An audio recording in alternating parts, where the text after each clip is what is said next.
Hello, my name is Caleb Reeves. I'm 30 years old, living in Atlanta, working as a vintage machinery restoration engineer at a high-end mechanical workshop.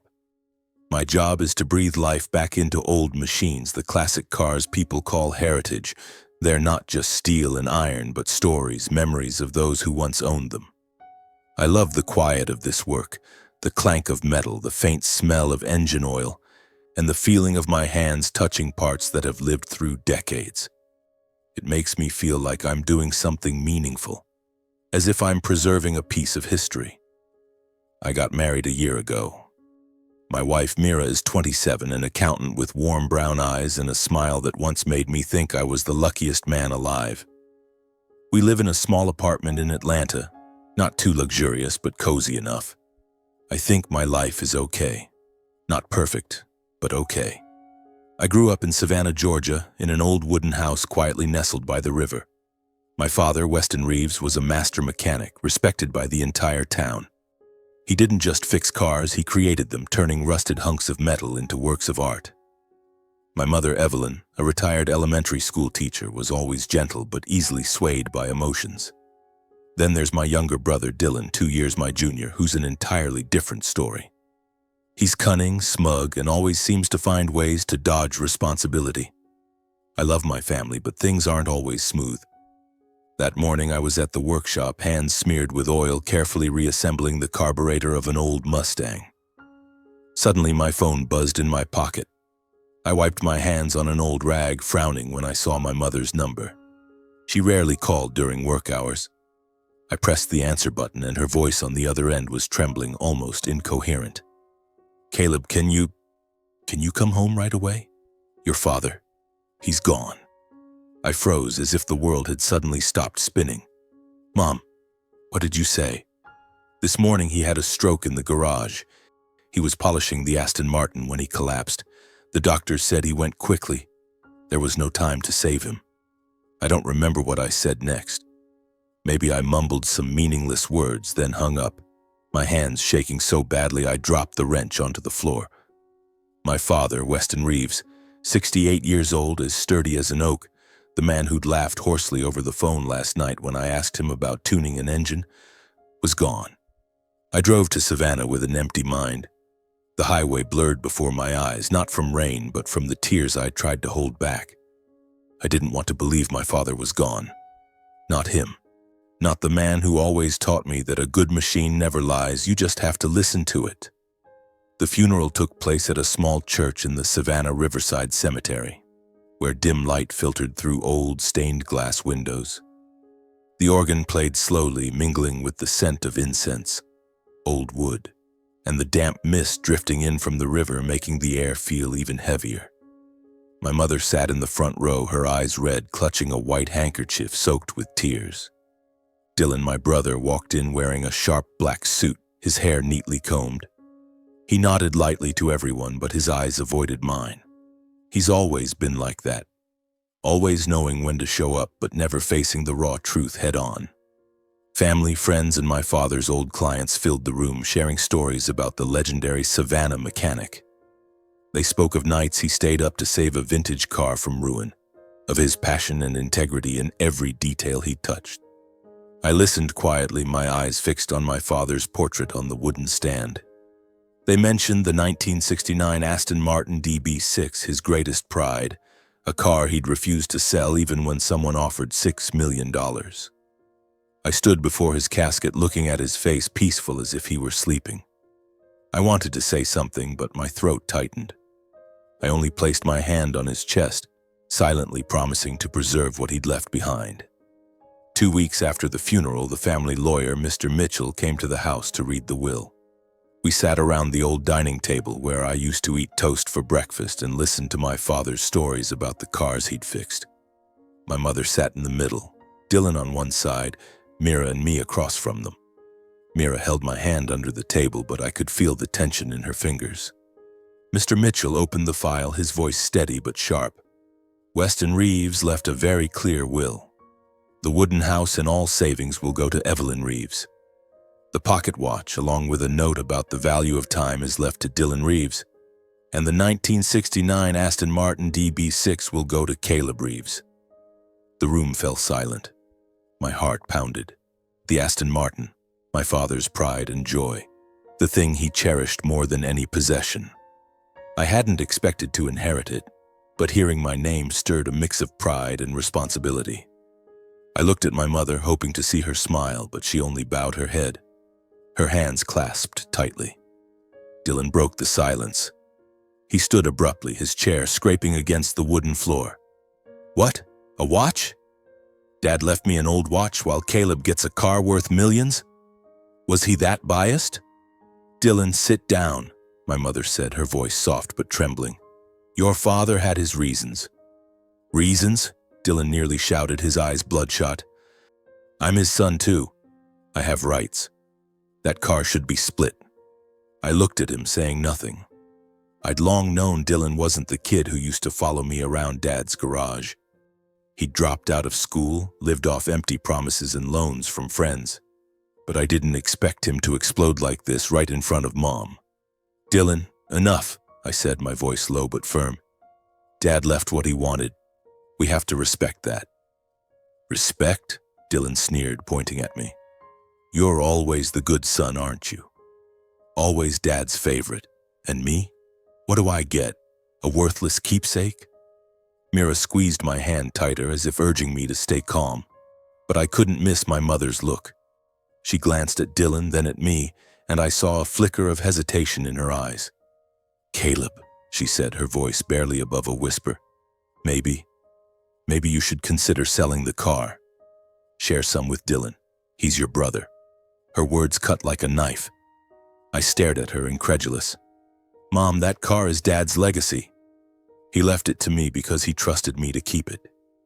"But Dylan's your brother," she repeated, her voice almost pleading. "Family shares, Caleb." I didn't respond. I just stood and left the room, feeling like a crack had formed in the wall between me and my family. Mira followed, but she didn't say anything, only resting her hand on my shoulder. I wanted to believe she understood, that she'd always be by my side. But deep down, a bad feeling began to take root. When I returned to Atlanta, I threw myself into work as a way to forget everything. The workshop was the only place where I felt I still had control.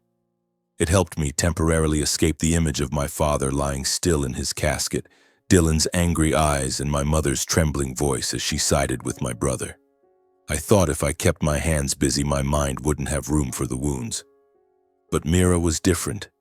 She began to change, little by little, like small cracks in a pane of glass I tried not to notice. She came home later, often citing overtime at the accounting firm. A new, sweet, unfamiliar perfume clung to her clothes, not the kind she usually wore. Her phone, which I'd never paid much attention to before, was now always locked with a password. When I asked, she laughed, saying it was a new company policy for data security. I nodded, trying to believe her, but every time I looked into those brown eyes, I sensed a distance I couldn't bridge.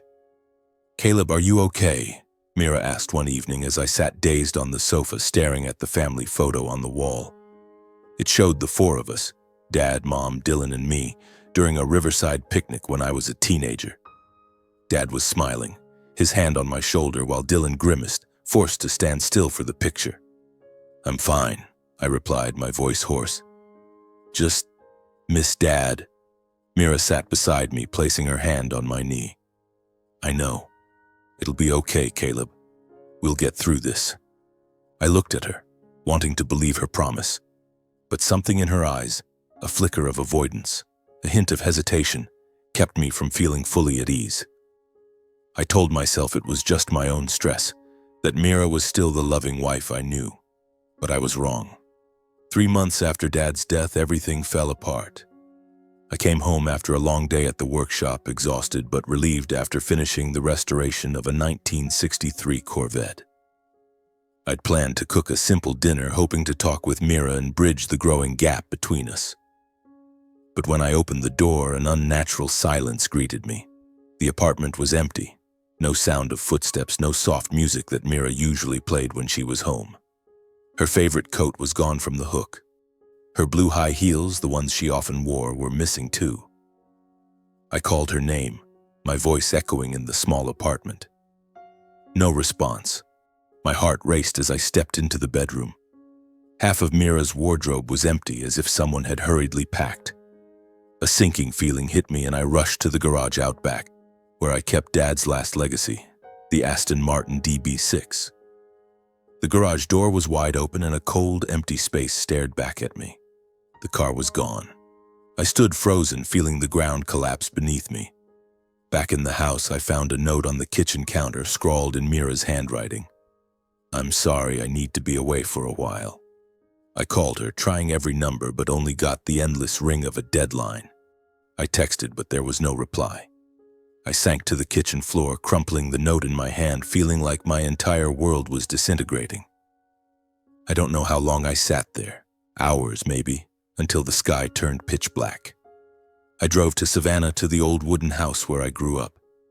I needed to talk to someone who understood me. Mom was my only option, though deep down I still hurt from how she'd sided with Dylan during the will reading. Mom opened the door. Her eyes were tired, her silver hair disheveled, her face weary under the yellow light. "Caleb, what are you doing here at this hour?" Her voice was hoarse, laced with worry. I didn't beat around the bush. I told her everything. About Mira, the car, the note she'd left. I didn't cry, but my voice trembled as if each word was being wrenched from my chest. "Mom, I don't understand. Why would she do this? Did I do something wrong?" Mom sat down, her hands clasped, her eyes avoiding mine. "Maybe Mira just needs time to think, son. Don't be too quick to blame her." I frowned, unable to believe my ears. "Time?" She took Dad's car, vanished without a word, and you say she needs time? Mom lowered her face, silent. Her fingers fidgeted with her old wedding ring, a habit when she was anxious. Then, in a fleeting moment, her voice slipped out, almost as if speaking to herself. "Maybe. Dylan was wrong to let things go this far." I froze. "What did you say?" She flinched, her eyes widening as if realizing she'd said too much. I didn't mean that. I mean, don't read into it. It's not what you think." My heart tightened. "Not what I think? Are you saying Mira and Dylan?" Mom didn't answer, just bowed her head. The room was dead silent save for the ticking of the wall clock. I took a step toward her, my voice hoarse. "How long have you known?" She shook her head, still avoiding my eyes. "I thought it was just a passing thing." Dylan said, "It was a moment of weakness. I was afraid telling you would hurt you more." I stared at her. "So you chose to stay silent. You chose to hide it." She looked up, tears streaming down her face, her voice trembling. "Caleb, don't be like that. Dylan was wrong, but he's still your brother. You can't turn your back on family." I let out a bitter laugh, the sound harsh in the small room. "Family? You call this family? Dylan betrayed me, stole my wife, and you still take his side?" Mom buried her face in her hands, her sobs breaking the silence, and I stood there, feeling my heart crack. The most painful thing wasn't the loss. It was realizing that the people I trusted most were the ones who stayed silent when I needed them the most. I left Mom's house in anger, not looking back. The rain started to fall, cold drops stinging my face, but I felt nothing but emptiness. I drove back to Atlanta, my mind reeling with images of Mira and Dylan. I pictured them laughing together while I was here alone with the shattered pieces of my life. I began to wonder if I ever truly knew Mira. She was once the woman I loved, the one who held my hand through tough days, who smiled brightly when I talked about old cars. But now, she was a stranger, someone who chose my brother over me. And Dylan, he'd always been selfish, but I never thought he'd stoop to this. Their betrayal wasn't just a loss, it was a wound that cut deep into my pride. At night, I couldn't sleep. I sat in the empty apartment, the dim yellow light casting shadows on the wall, where the silhouettes of my father, my family, and myself seemed to blur. I let my mind drift back to the past, to the days when I believed our family was an unbreakable bond. But now, looking back, I realized the cracks were always there. I just pretended not to see them. Dylan and I grew up together. My father, Weston Reeves, was a strict man who never coddled his children's emotions. He believed love was shown through actions, not words. Every afternoon, he'd take Dylan and me to the garage, where the Aston Martin DB6 was always covered with a pristine white cloth. "This isn't just a car," he'd say, his voice low but firm. "It's honor. A man must keep his promises, whether to himself or to this machine." I loved those hours in the garage with Dad. I learned how to unscrew every bolt, listen to the engine's hum, and understand that every car had its own story. I was 15 when Dad first let me hold a wrench, and I remember the proud look in his eyes when I fixed a small issue in the ignition system. "Good job, Caleb," he said, patting my shoulder. "You've got a mechanic's hands." Dylan was different. He always found ways to dodge work. He'd lean against the wall, chewing gum, and ramble about his friends at school. Dad never scolded Dylan, but I saw the fleeting disappointment in his eyes whenever Dylan abandoned a task to run off and play. "Dylan needs time," Dad told me once when I asked why he wasn't stricter with my brother. "He'll find his own path." But Mom was the opposite. She always wrapped Dylan in a blanket of warmth. When Dylan broke her favorite vase, she just ruffled his hair and said, "It's okay. You didn't mean it." When Dylan got bad grades, she blamed the teachers, saying they didn't understand him. When Dylan was 16 and got caught stealing money from her purse to buy new shoes, she only cried and hugged him, saying she'd give him money if he needed it. I remember standing at the doorway, watching that scene, feeling like an invisible wall stood between me and them. Dad didn't agree with Mom's coddling of Dylan. Once I overheard them arguing in the kitchen, Dad's voice low but laced with anger. "Evelyn, you're ruining that boy. He needs to learn responsibility, not be sheltered forever," Mom replied, her voice trembling. "Weston, he's my baby. I can't let him suffer." Dad didn't say anything more, but I saw him shake his head and walk out to the garage. I didn't exactly blame Mom, not entirely, but her favoritism made me feel like an outsider in my own family. Dad was fair to both of us, but Mom always gave Dylan a leniency I never had. One memory I can't forget is the summer when I was 18. I'd just graduated high school and got accepted into a technical school in Atlanta. Dad was proud, though he didn't say much. He took me to the garage, pointed at the Aston Martin, and said, "One day, Caleb, you'll understand the value of preserving what matters." I nodded, though I didn't fully grasp his words at the time. Dylan, then 16, wasn't as fortunate. He got expelled from school for cheating on an exam, came home, sprawled on the couch, and listened to music. Mom cried all evening, but instead of blaming Dylan, she baked his favorite cookies and said, "You'll be fine, Dylan. I'll find you another school." Lying there on my old bed, listening to the rain patter on the porch, I thought about Mom. How she always shielded Dylan even when he was wrong. I remembered her eyes when she revealed the truth about Mira and Dylan, eyes filled with pain and pleading. She wanted me to forgive, to hold the family together. But how could I forgive when everything I loved had been torn apart? How could I look at Dylan without seeing betrayal, without picturing Mira by his side? Then I thought about Dad. His fairness, the way he taught Dylan and me different lessons, but always with good intentions. He wanted me to be strong, wanted Dylan to find his own path. But Dylan chose the wrong one, and Mom, with her blind love, had unwittingly pushed him further astray. I closed my eyes, trying to push those images away, but they clung to me. I thought about the Aston Martin, about Dad's hands touching every detail of it. That car was his soul, a reminder that I had to live with honor. But now it was gone, along with my trust in my family. A week had passed since Mira left, taking the Aston Martin and a piece of my soul with her. I tried to keep myself busy, cleaning the apartment, polishing tools in the workshop, and focusing on the old cars waiting for restoration. But every time I stepped into the garage where the Aston Martin once stood, I felt an unfillable void. I imagined Dad standing there in his worn-out shirt, hands smeared with oil, his eyes alight as he started the engine. That afternoon, a light rain fell, draping Atlanta in a thin mist.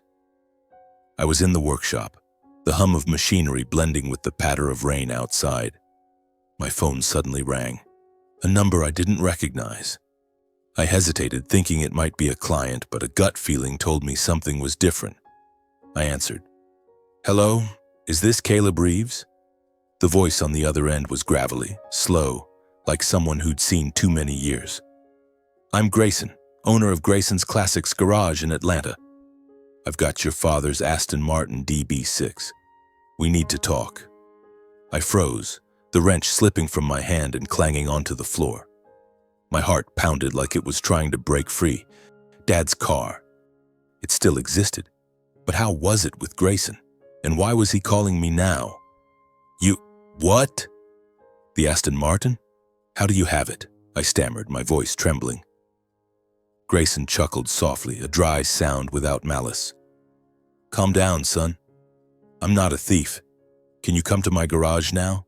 I'm on Peachtree near downtown. I'll explain everything." I don't remember how I responded, only that I hurriedly gathered my things, ignoring my oil-stained clothes, and jumped into my car. I drove like a machine, my mind swirling with questions. Who was Grayson? How did he have the car? Was this some kind of scam? But deep down, a flicker of hope sparked. The hope that I could reclaim Dad's legacy, a piece of him. Grayson's Classics Garage sat on a quiet street corner, its neon sign glowing faintly through the rain. I pushed open the door. Inside, vintage cars were neatly lined up, gleaming under fluorescent lights. An older man with silver hair wearing a worn leather jacket stepped out from behind a Rolls-Royce. His face was weathered, his eyes deep, and a faint smile played on his lips. "Caleb Reeves," he said, extending his hand. "I'm Grayson. Thanks for coming." I shook his hand, feeling its roughness like Dad's. "Where's the car?" I asked, cutting to the chase. I didn't want to prolong this moment, didn't want to build hope only to be disappointed. Grayson motioned for me to follow. He led me through rows of cars to a secluded corner of the garage where a white cloth covered a familiar shape. My heart raced as he pulled the cloth away. The Aston Martin DB6 appeared, shining like a jewel. Every curve, every detail, from the chrome grille to the deep green paint, was Dad's. I stepped forward, placing my hand on the hood, the cool metal feeling like a greeting from the past. "How did you get it?" I asked, my voice hoarse. Grayson sat on an old wooden chair, gesturing for me to sit across from him. He lit a cigarette, the smoke curling in the air. Then he began. "Your father, Weston, and I were close friends. Over 40 years ago, we opened a small garage together in Savannah. We dreamed of building the finest classic cars, but after a few years, I moved on to bigger business, while Weston stayed true to the craft. He was a man of honor, Caleb. People like him are rare." I nodded, fighting back tears. "I know. But the car, how did it end up here?" Grayson sighed, looking at me with eyes both sad and stern. "A young woman brought it here last week. Said her name was Mira, claimed she was authorized to sell it.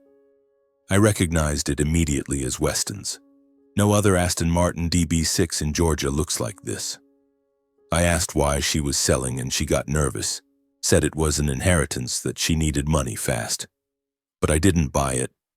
I'd seen the way Weston looked when he talked about this car. It wasn't just money, it was his life. My blood ran cold. Mira. She'd sold Dad's car, his final legacy, like it was just another commodity. How much did she ask for?" I asked, knowing the answer would hurt. Grayson shook his head. "She wanted $3 million, but I haven't paid. I told her I needed to verify the car's origins first. That's why I called you. Caleb, why did you let her sell your father's prized car?" I gave a bitter laugh, my voice laced with pain. "I didn't let her. She's my wife. She left, took the car, and I didn't know until you called." Grayson was silent for a long moment, his eyes studying me as if weighing something. Then he stood, clapping a hand on my shoulder. "You're more like your father than you know. Weston saved me from bankruptcy, you know that. Years ago when my garage was about to go under, he loaned me money, no contract, just a handshake. I owe him a debt of honor, and now I'm repaying it. He led me back to the car, resting his hand on the hood as if saying goodbye. Take it home, Caleb. This car belongs to you. I won't take a dime. I was stunned, unable to believe my ears. Mr. Grayson, this car's worth millions. I can't just take it. Grayson smiled, the first genuine smile I'd seen from him. You don't get it, do you? This isn't about money. It's about honor. Weston wouldn't want this car in anyone's hands but his son's. Take it, Caleb, and live up to it. I didn't know what to say. Tears welled up, not from sadness, but from the feeling that Dad was here, in Grayson's words, in the car he loved. I gripped Grayson's hand tightly. Thank you. I won't forget this. That night I drove the Aston Martin home, its low, warm engine humming like a lullaby. I parked in front of the apartment, sitting in the dark, hands on the steering wheel.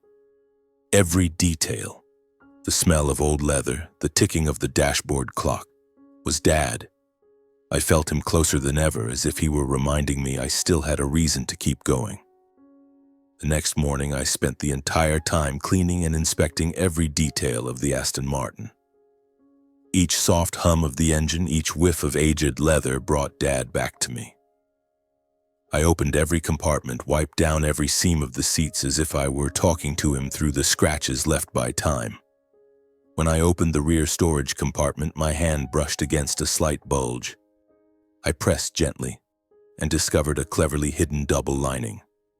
Tucked inside was a thick folder sealed in a nylon bag labeled with Dad's familiar handwriting. My heart pounded.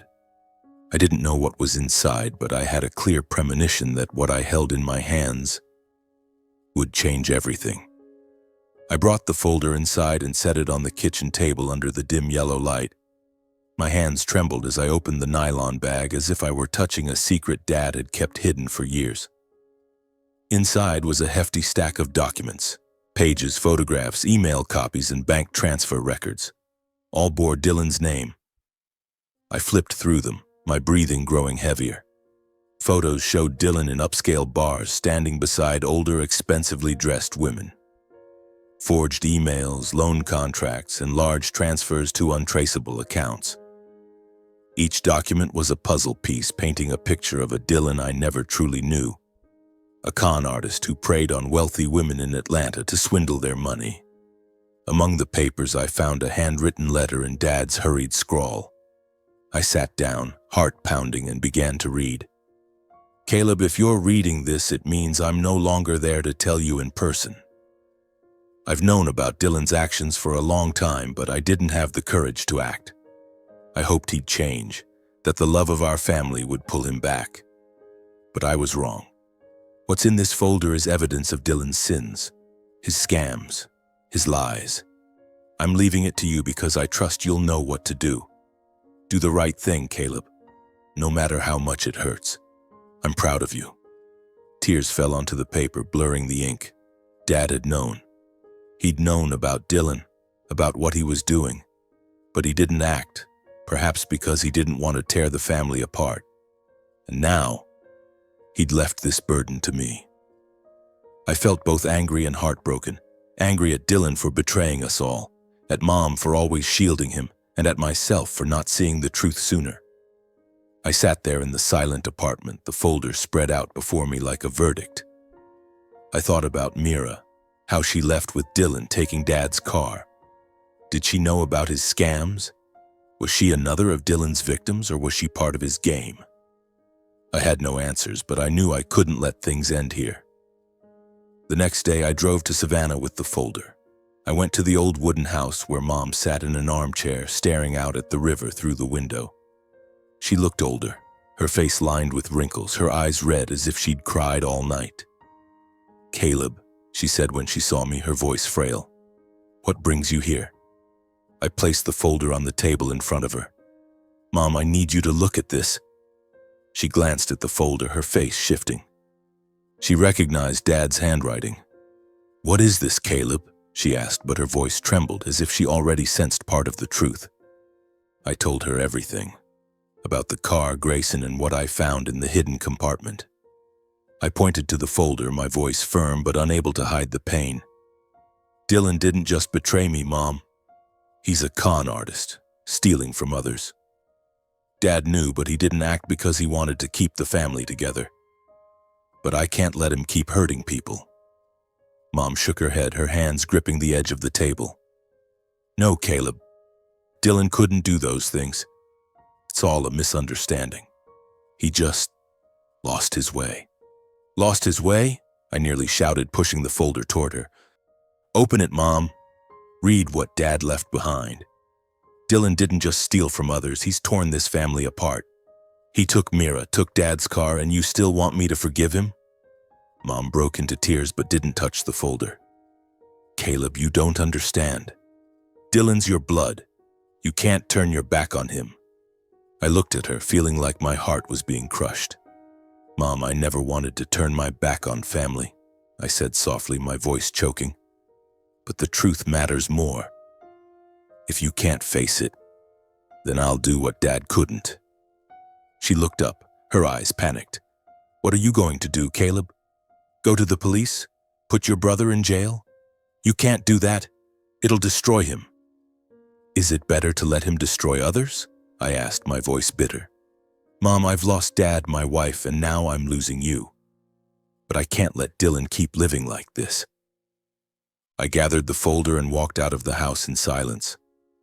Mom called my name, her voice breaking, but I didn't turn back. I knew if I looked into her eyes, I wouldn't have the strength to do what needed to be done. That night, I sat in the garage for a long time, the yellow light casting a glow on the gleaming Aston Martin, a silent witness. On the table, the thick folder lay open, its pages heavy with weight. I didn't know what to do with the evidence Dad left behind, evidence that could cost my brother everything. I looked at the car, and for a moment I could almost hear Dad's voice echoing from deep within my memories. Caleb, honor isn't something you can buy or sell.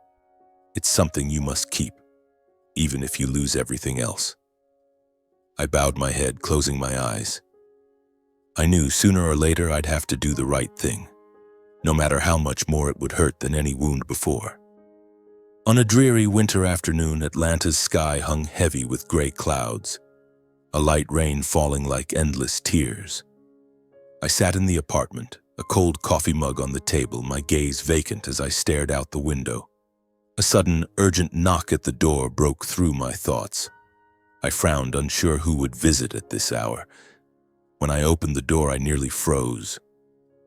Mira stood there, drenched from head to toe, her hair plastered to her pale face. Her eyes were swollen and red, as if she'd been crying for hours. The dress she wore was crumpled, bearing no trace of the woman who once captivated me.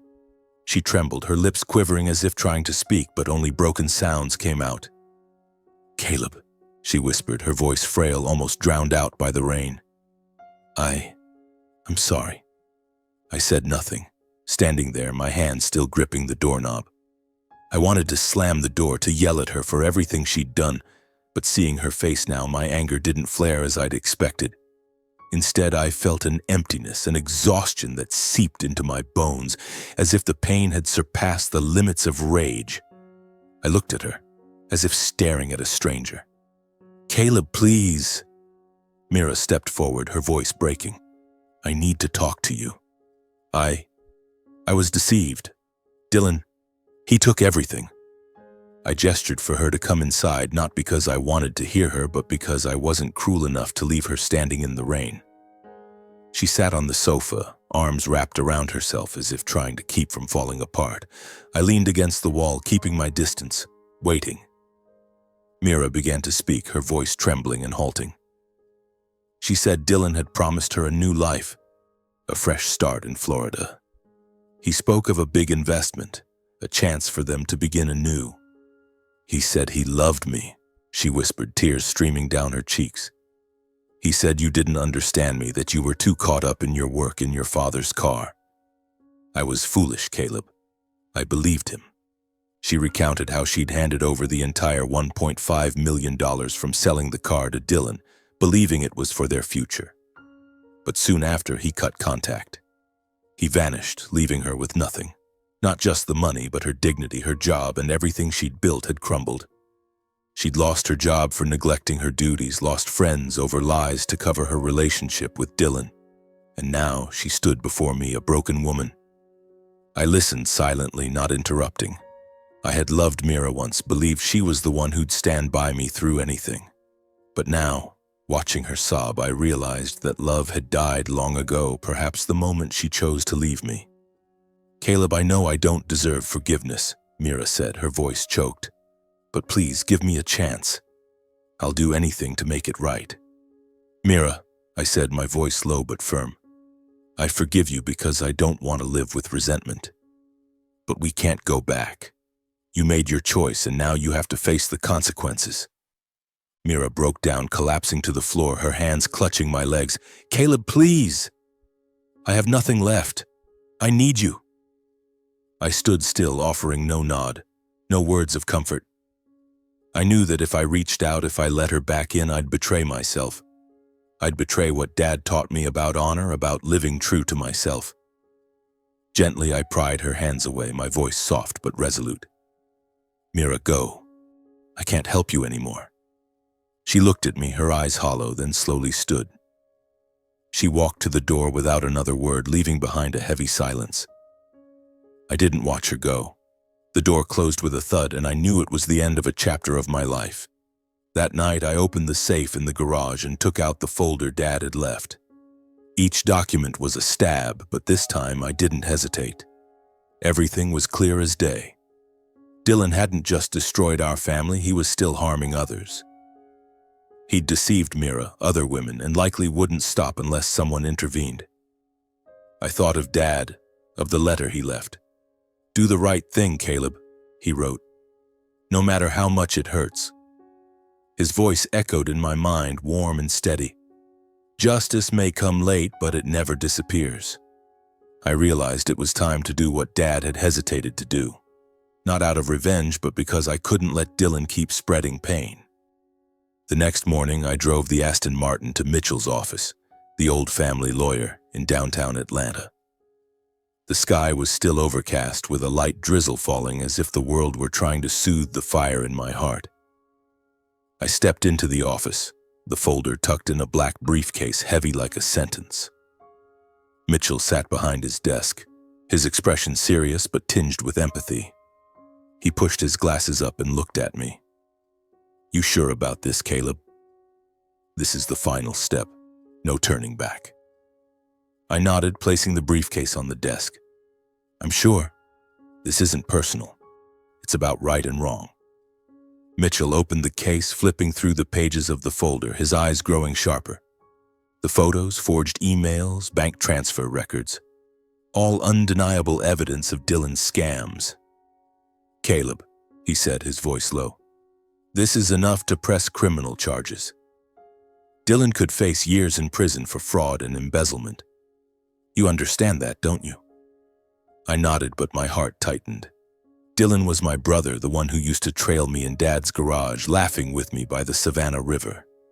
I couldn't let personal feelings stop justice.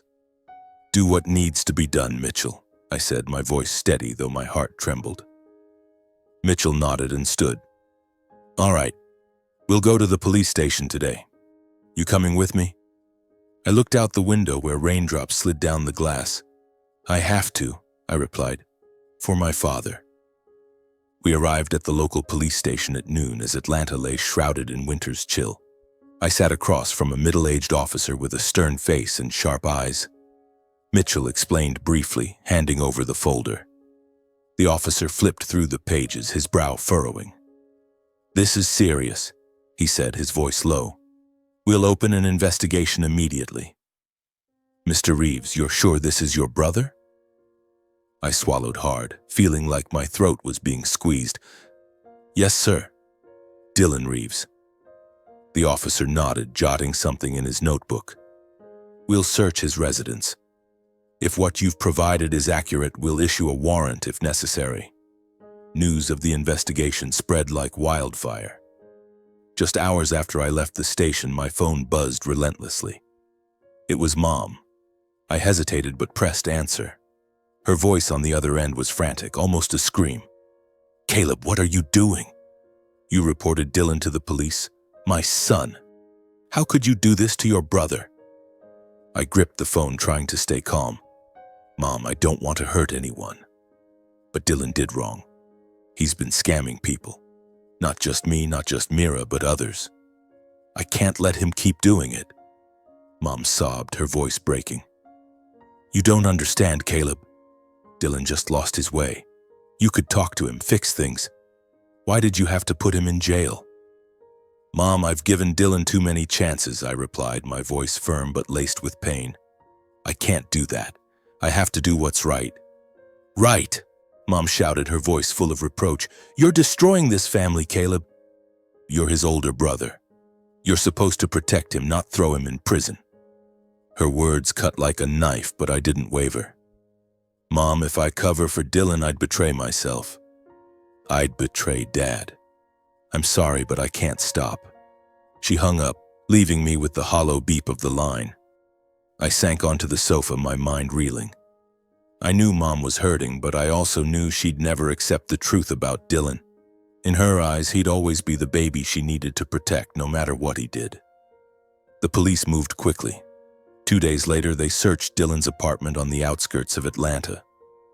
What they found was worse than I'd imagined. In the cluttered space filled with empty liquor bottles and expensive clothes, they uncovered more documents.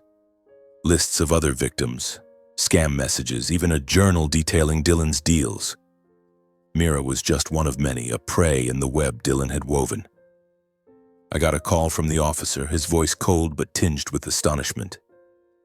"Mr. Reeves, your brother deceived a lot of people. We're expanding the investigation. He could face multiple serious charges. But Dylan was gone. He wasn't at the apartment when the police arrived. A warrant was issued, and I knew sooner or later he'd be caught. 3 weeks later, I got word that Dylan had been arrested. They found him in a cheap motel in Florida, trying to flee with what was left of his scam money. The police brought him back to Atlanta for detention and investigation. I heard the news from Mitchell, his voice calm but tense. "Caleb, he could face 7 years in prison or more, depending on the number of victims and damages. Do you want to see him?" I stayed silent, staring out the window where faint sunlight tried to pierce the gray clouds. "Not yet," I said. "I'm not ready." After hanging up, I sat on the garage floor beside the Aston Martin. I thought of Dylan, picturing him in a prison jumpsuit, his eyes likely filled with resentment. I didn't feel joy or triumph. After all, he was still my brother. 3 days after Dylan's detention, as I was polishing the Aston Martin in the garage, I heard a knock at the door. When I opened it, there stood Mom, trembling in a thin coat, her silver hair disheveled, her eyes red as if she'd cried all night. She looked at me, her gaze a mix of anger and pain, as if I were the one who had torn her heart apart. "Caleb," she said, her voice quivering, "what have you done to this family?" I gestured for her to come inside, but she didn't move.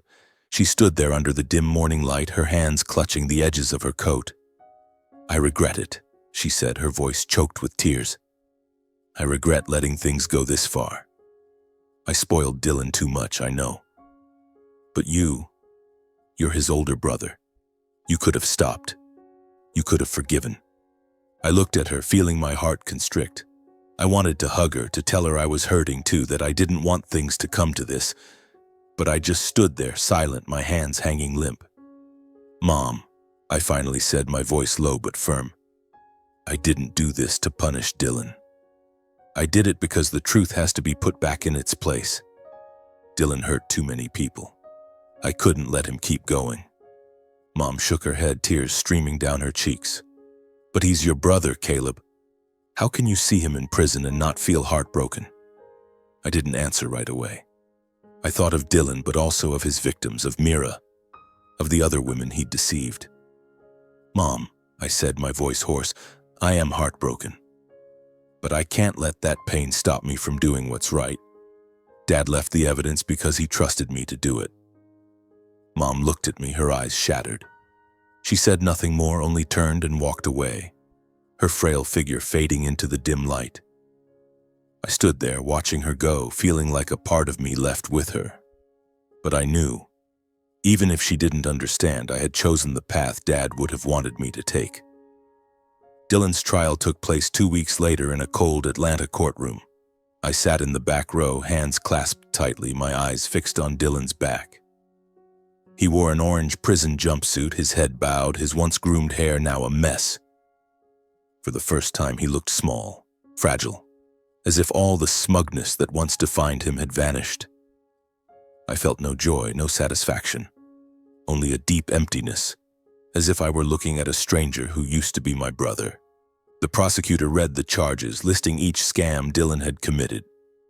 The victims, women ranging from wealthy widows to hardworking people like Mira, had all fallen prey to him. The stolen money amounted to millions, and the list of victims was longer than I'd imagined. Each word from the prosecutor was like a knife, cutting not just into Dylan but into me as well. I thought of Dad, how he'd quietly gathered evidence, perhaps hoping Dylan would change, but he didn't, and now he had to pay the price.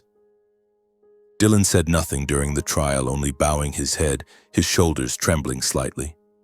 When the judge asked if he had anything to say, he just shook his head. I looked at him, searching for a sign of remorse, but saw nothing but silence.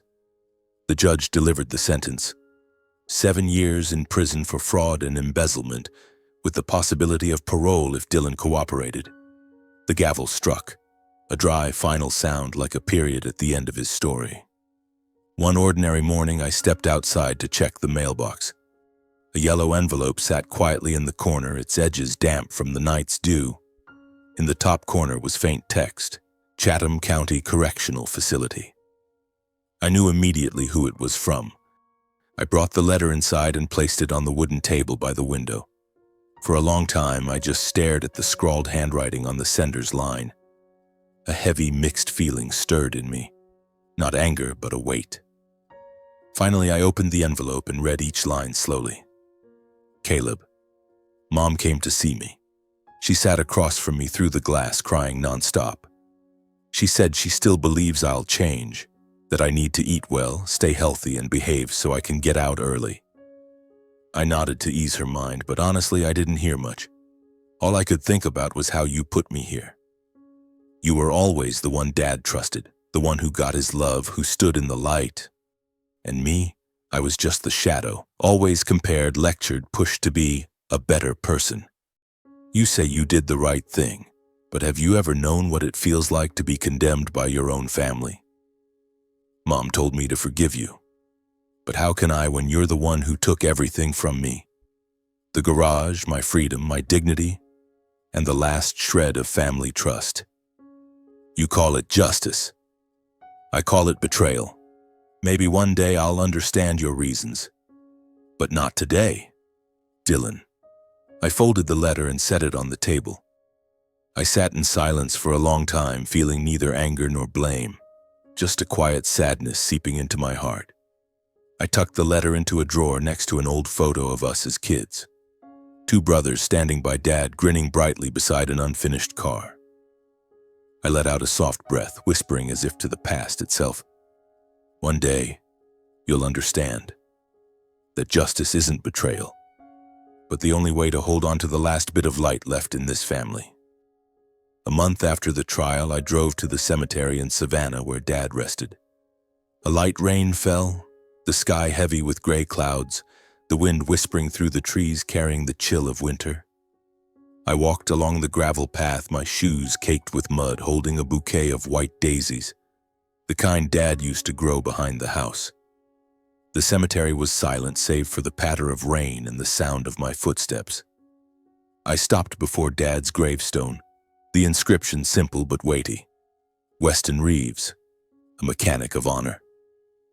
I knelt, placing the flowers before the stone, my hand touching its cold surface. I didn't speak right away, letting the silence envelop me. In that moment, I felt Dad's presence, not in body, but in the memories he left behind, in the hum of engines, the smell of oil, the lessons he taught me. Dad, I whispered, my voice hoarse, I did everything the way you would have, and I hope you're proud. I thought of Dylan, the trial, Mom's eyes as she looked at him through the prison glass. I thought of Mira, how she left, taking with her the world I once believed in. And I thought of Mom, the cracks between us, the wounds time might heal but would always leave scars. I didn't want to lose this family, I said to the gravestone as if Dad could hear. But I had to do what was right. I hope you understand. The rain fell harder, soaking through my coat, but I didn't leave. I stood there, hands still on the stone, feeling a connection to Dad, to what he'd left behind. I knew that though the path I'd chosen was painful, it was the only way to live true to myself. Leaving the cemetery, I drove the Aston Martin along the Savannah River Road where I grew up. The engine's low, warm hum was like a lullaby, the scent of old leather and oil filling my senses, bringing back afternoons in the garage with Dad. I remembered how he'd lean over an engine, hands stained but eyes alight with pride. I remembered Dylan running after me laughing when Dad let us start the car. Those memories were like an old book now, both cherished and painful. The riverside road curved, lined with towering oaks. I drove slowly, letting the engine's sound blend with the wind, letting memories flow like the river beside me. I didn't know if Dylan would ever see his mistakes, but I hoped one day he'd understand that justice wasn't punishment. It was a chance to start over. In the weeks that followed, Mom and I began to mend things little by little. She visited me in Atlanta, bringing a tray of homemade cookies, the kind she used to make when Dylan and I were kids. We sat in the apartment, winter light streaming through the window, and for the first time in months, we talked without arguing. She didn't mention Dylan, but I saw the pain in her eyes, the pain of a mother who'd lost the son she loved most. "Caleb," she said softly, "I'm sorry. I was wrong to always defend Dylan. I just wanted to protect him, but I didn't realize I was hurting him. And hurting you." I took her hand, feeling her frail fingers. "Mom, I don't blame you. I just want us to be honest with each other. Dylan will have a chance to start over, but he has to face it himself." She nodded, tears rolling down her cheeks. "I know. I just hope he'll understand one day." We started visiting Dylan in prison, not often, but enough to keep some connection. The visits were always heavy. Dylan spoke little, his eyes avoiding mine, as if I were the one who'd pushed him into the dark. Mom cried and begged him to reform. I stood there, silent, hoping time would do what I couldn't. In the months that followed, my life began to find a rhythm again, though it was never quite the same. I returned to the workshop in Atlanta, where old machines still waited for me to breathe life into them. Each turn of the wrench, each roar of an engine starting brought me back to the days with Dad in the old Savannah garage. The Aston Martin DB6 became the center of my world, not just a legacy but a reminder to live with honor as Dad had taught me. I spent hours polishing it, checking every detail, not because it needed it, but because it was how I felt Dad was still by my side. Mom visited more often. Our conversations grew gentler, no longer fraught with tension.